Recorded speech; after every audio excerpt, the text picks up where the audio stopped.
wabarakatuh. Halo semuanya, bertemu lagi dengan saya Meksi Rahman STM Home. Nah, tentu pada video pembelajaran kali ini akan berhubungan dengan video pembelajaran sebelumnya, yaitu mengenai penulisan karya ilmiah dengan subtopik pengertian dan jenis karya ilmiah. Nah, tentu Anda telah menonton video pembelajaran tersebut, bukan? Nah, jika belum, silakan tonton video pembelajaran mengenai penulisan karya ilmiah dengan subtopik pengertian dan jenis karya ilmiah, agar ketika Anda menonton video pembelajaran ini akan nyambung jadinya, karena subtopik yang video pembelajaran sebelumnya akan berhubungan dengan video pembelajaran kali ini, yaitu mengenai penulisan karya ilmiah, khususnya subtopik sistematika dan struktur karya ilmiah. Baik, yang pertama kita akan masuk kepada sistematika karya ilmiah.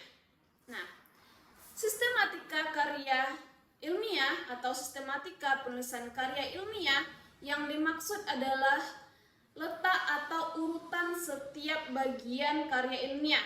Nah, secara garis besar, sistematika karya ilmiah dapat dibedakan atas 3 bagian. Yang pertama, bagian pembuka. Yang kedua, bagian inti. Dan yang ketiga, bagian penutup. Nah, dari ketiga bagian tersebut biasanya digunakan untuk penulisan karya ilmiah yang berbentuk tugas akhir, skripsi, tesis, disertasi, laporan penelitian, dan buku. Nah, berikut akan dijelaskan mengenai bagian-bagian tersebut. Oke, kita masuk kepada yang pertama, yaitu bagian pembuka. Bagian pembuka terdiri atas beberapa bagian, yaitu yang pertama ada kulit luar, yang kedua ada halaman judul, yang ketiga ada halaman pengesahan, yang keempat ada halaman penerimaan, yang kelima ada abstrak, yang keenam kata pengantar, yang ketujuh ada daftar isi, yang kedelapan ada daftar tabel, grafik, gambar, bagan, singkatan, dan lambang. Nah, itu jika ada. Nah, yang pertama kita masuk pada kulit luar. Pada kulit luar, tugas akhir, skripsi, disertasi, tesis, dan laporan penelitian dicantumkan judul, tujuan penelitian, nama penulis, nama lembaga atau instansi, nama kota, dan tahun penelitian. Nah, pada halaman judul ditulis sama persis dengan halaman kulit luar pada tugas akhir, skripsi, tesis, maupun disertasi, ataupun laporan penelitian dan buku. Lalu yang ketiga yaitu halaman pengesahan. Halaman pengesahan untuk tugas akhir, skripsi, tesis, dan disertasi. Pada halaman ini dicantumkan nama dosen pembimbing dan nama ketua jurusan yang mengesahkan. Untuk laporan penelitian, biasanya dituliskan penelitian, data peneliti, masa penelitian, biaya penelitian, dan diikuti oleh nama dan tanda tangan ketua peneliti dan diketahui atau disetujui oleh ketua lembaga penelitian. Halaman pengesahan mempunyai bentuk yang bervariasi. Halaman pengesahan biasanya dicantumkan setelah halaman judul. Yang keempat ada halaman penerimaan. Halaman ini disediakan untuk mencantumkan nama panitia atau tim penguji yang menerima karya tulis yang bersangkutan. Oleh karena merupakan sebuah panitia atau tim, maka halaman ini unsur kepanitiaan tersebut dapat terlihat seperti ketua, sekretaris, dan anggota. Lalu yang kelima ada abstrak. Abstrak berisi intisari tulisan yang secara umum terdiri atas masalah atau tujuan, metode, hasil yang diperoleh, dan kesimpulan. Abstrak diketik dengan spasi tunggal atau satu. Nah, jika pada skripsi spasinya adalah 2, namun pada abstrak spasinya harus 1 atau spasi tunggal. Lalu kata abstrak sebagai judul ditulis di tengah halaman dan dengan huruf besar tanpa ada tanda baca apapun. Yang keenam ada kata pengantar. Kata pengantar berisi gambaran singkat tentang isi sebuah tulisan. Dengan membaca kata pengantar, pembaca dapat memperoleh gambaran singkat tentang isi tulisan, pelaksanaan penyusunan, dan ucapan terima kasih terhadap pihak yang telah memungkinkan terlaksananya penyusunan karya ilmiah yang bersangkutan.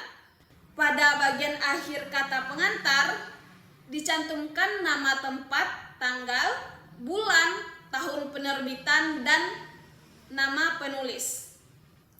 Yang ketujuh, ada daftar isi. Daftar isi berisikan butir-butir pokok yang terdapat pada karya tulis yang bersangkutan. Setiap butir-butir tersebut dilengkapi dengan nomor halaman. Hal ini berfungsi untuk memudahkan pembaca menemukan butir-butir pokok yang ingin diketahuinya. Daftar isi disusun mulai dari halaman setelah halaman judul. Selanjutnya ada daftar tabel, grafik, gambar, bagan, singkatan, dan lambang. Nah, daftar tabel, grafik, gambar, bagan, singkatan, dan lambang atau sejenisnya diperlukan jika jumlah masing-masingnya cukup banyak. Sebaliknya, jika jumlahnya hanya 1 atau 2, tidak perlu dicantumkan daftar tabel ini atau daftar grafik, gambar, bagan, atau singkatan pada bagian pembuka. Baik, yang kedua kita masuk pada bagian inti atau bagian kedua pada karya tulis ilmiah. Bagian inti sebuah karya tulis disebut juga dengan bagian isi. Bagian inti ini secara garis besar dibagi pula menjadi 3 bagian, yaitu yang pertama ada bab pendahuluan. Bab pendahuluan dimaksud untuk mengantarkan pembaca terhadap isi tulisan. Bagian ini berisi gambaran umum untuk hal-hal yang menjadi dasar penulisan. Secara umum, bab pendahuluan berisi tentang yang pertama, latar belakang, yang kedua, rumusan masalah, yang ketiga, tujuan, yang keempat, manfaat kajian, yang kelima, metode dan teknik, yang keenam, populasi dan sampel. Nah, jika tulisan berupa skripsi, tesis, disertasi, atau merupakan laporan penelitian, bagian pendahuluan ini juga dilengkapi dengan hipotesis bila ada dan kerangka teori. Nah, yang kedua ada bab analisis atau bab pembahasan. Bab analisis atau pembahasan ini merupakan bagian yang paling penting dalam sebuah karya ilmiah. Pada bagian inilah penulis membahas berbagai masalah yang telah dikemukakan pada bagian bab pendahuluan. Yang terakhir atau yang ketiga ada bab penutup. Bab penutup ini berisikan kesimpulan dan saran. Kesimpulan dan saran dinyatakan secara terpisah. Kesimpulan diperoleh dari hasil kajian dari bab analisis dan pembahasan yang terkait dengan masalah dan tujuan dari penelitian. Saran juga dibuat berkaitan dengan hasil kajian atau pembahasan yang berhubungan dengan masalah yang diteliti. Saran dapat berupa aspek yang perlu diteliti lebih lanjut dan hal-hal yang perlu diperbaiki atau hal-hal yang perlu ditingkatkan dalam sebuah penelitian tersebut. Bagian terakhir dari sebuah karya ilmiah adalah bagian penutup. Nah, bagian penutup biasanya terdiri atas daftar pustaka, lampiran itu jika ada, glosarium jika ada, dan indeks jika diperlukan. Daftar pustaka merupakan daftar dari semua buku, majalah, artikel, surat kabar, atau sumber lainnya yang dijadikan bahan acuan dan disebut di dalam teks karya tulis yang bersangkutan. Selanjutnya, lampiran, glosarium, dan indeks dicantumkan setelah daftar pustaka jika memang diperlukan. Lampiran dapat berupa korpus data, tabel, grafik, gambar, bagan, peta, atau instrumen yang tidak terdapat di dalam teks, tetapi dapat memberikan keterangan penunjang sehubungan dengan data atau analisis. Bagian-bagian yang telah disebutkan tadi merupakan sistematika penulisan karya ilmiah yang berbentuk laporan penelitian, laporan akhir, skripsi, tesis, disertasi, dan buku. Selanjutnya akan dijelaskan sistematika penulisan karya ilmiah yang berbentuk artikel. Untuk penulisan karya ilmiah yang berbentuk artikel, seperti makalah dan jurnal, sistematikanya lebih sederhana. Sistematika artikel jurnal yang lengkap lazimnya terdiri atas: yang pertama, judul artikel; yang kedua, nama penulis; yang ketiga, unit kerja. Nah, sebaiknya dilengkapi dengan alamat dan bisa juga ditulis dalam sebuah catatan kaki. Lalu yang keempat, ada abstrak dan kata kunci. Lalu yang kelima, pendahuluan atau latar belakang. Yang keenam, ada bahan dan metode. Dan yang ketujuh, hasil dan pembahasan. Lalu yang kedelapan, adanya kesimpulan atau penutup. Yang kesembilan, ucapan terima kasih. Dan yang kesepuluh atau yang terakhir, ada daftar pustaka.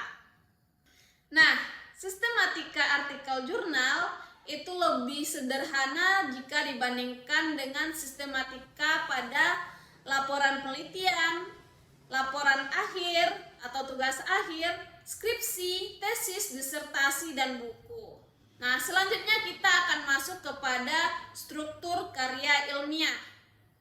Nah, karya ilmiah disajikan berdasarkan struktur atau format tata tulis tertentu yang telah disepakati oleh kalangan akademis.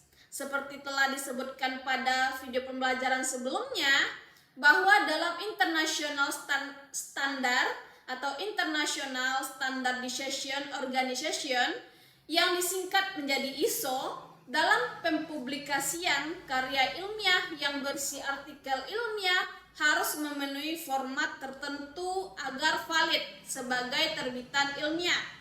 Format atau struktur karya ilmiah yang berstandar ISO tadi silakan dilihat baik-baik.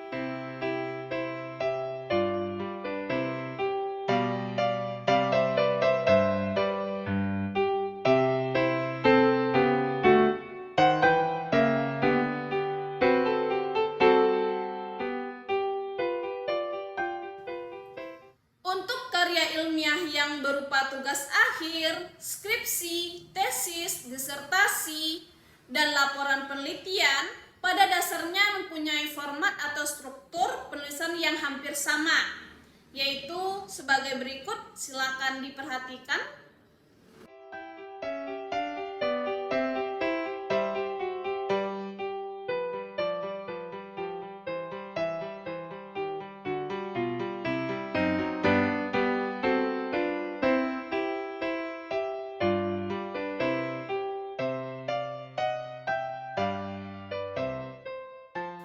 Sekian dari video pembelajaran mengenai penulisan karya ilmiah. Akan dilanjutkan dengan video pembelajaran selanjutnya. Jangan lupa di like dan subscribe, lalu dibunyikan notifnya atau loncengnya agar Anda tidak ketinggalan video pembelajaran selanjutnya. Kalau begitu saya undur diri. Assalamualaikum warahmatullahi wabarakatuh. Sampai jumpa pada video